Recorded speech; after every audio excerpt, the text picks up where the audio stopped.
দেখাবো আপনাদের পেঁপে কিভাবে ভাজি করে। আমি প্রথমে একটা প্যান বসাই নিলাম, তারপরে কিছু তেল দিয়ে দিলাম। এখানে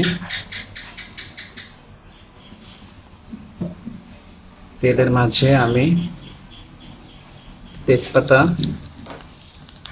শুকনা মরিচ দিয়ে দিলাম। নাড়াচাড়া করবো।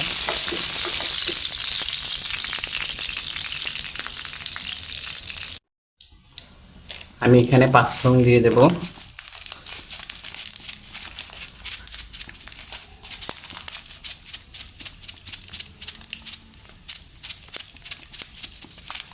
যে পেঁপের যে গন্ধটা আছে ওই গন্ধটা থাকবে না, তার জন্য একটু পাঁচফোড়ন দিয়ে দিলাম।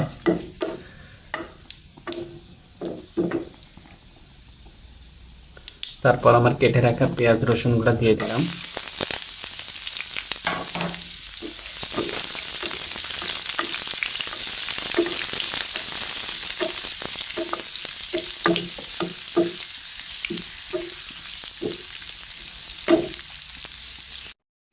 এখানে ভাজা ভাজা হয়ে আসলে, একটু একটু ভাজা ভাজা হয়ে আসলে এখানে আমি পেঁপে দিয়ে দেব।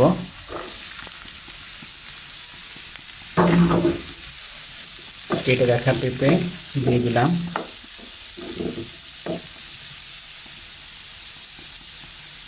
এখানে আমি পরিমাণ মতো লবণ অ্যাড করে দিলাম।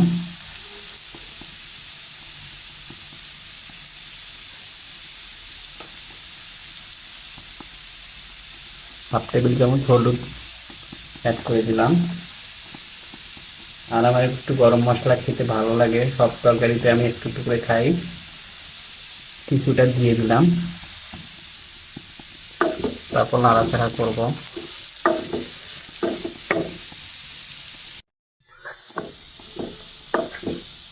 তা নাড়াচাড়া করে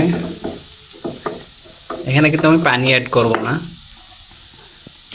না পেঁপের যে পানিটা বাইর হয় এই পানিটাতেই সিদ্ধ হয়ে যাবে।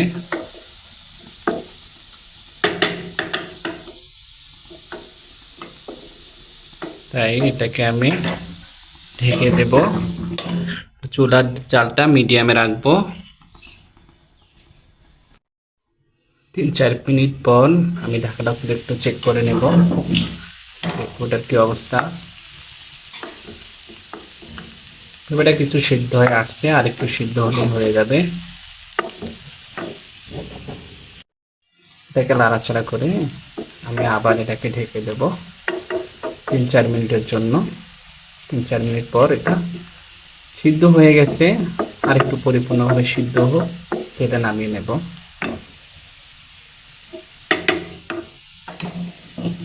ঢেকে দিলাম। 3-4 মিনিট পর আবার দেখব। আমি 3-4 মিনিট পর আবার দেখব।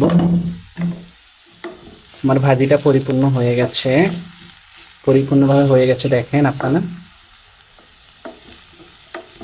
এখন আমি এখানে কিছু ধনিয়া পাতা অ্যাড করে নেব। আপনারা চাইলেও অ্যাড করতে পারেন, বাসায় আছে তাই অ্যাড করে নিলাম।